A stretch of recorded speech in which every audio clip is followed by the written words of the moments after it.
We go right to the Giuliani probe because there's news here. The Fed's looking at Romania Consulting. That's in addition to Ukraine. Giuliani back at it, talking about the raid and deflecting. Take a listen. They had no reason to raid my apartment. I mean, they had taken my iCloud account 18 months ago. And then they went and took my electronics. And I offered them the 2 hard drives of Hunter Biden that contain probably, I don't know, just right off the top of my head, 20 to 25 federal felonies, including some by the president. They wouldn't take it. I'm joined by federal prosecutor Joyce Vance. There are many reasons that it's hard to take some of what Rudy Giuliani says seriously, although, as I've mentioned, he's entitled to make any and all defenses and appeal any and all search processes.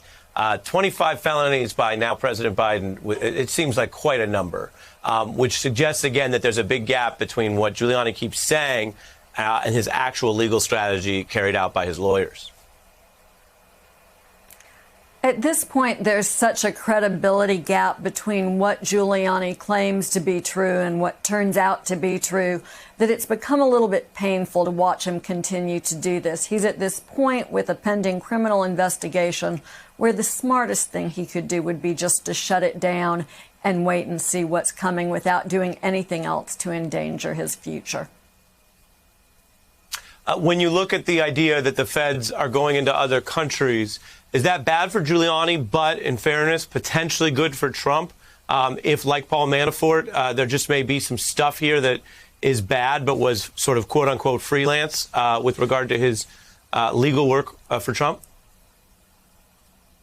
It's entirely conceivable that it's bad for both of them. It's bad for Giuliani because one isolated FARA violation, that failure to register as a foreign agent, could possibly be excused as some sort of an unknowing omission.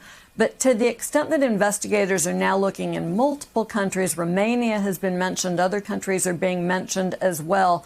If there's a persistent failure to register, then it really does become increasingly difficult for Giuliani to explain his way out of it.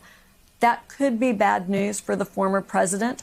If, as Giuliani claimed, he has insurance, and of course we don't know, and Trump certainly isn't acting like someone who's concerned about what Giuliani might have on him. But to the extent that Giuliani could provide investigators with information about the former president's misconduct, then this really could be a bad situation for both of them.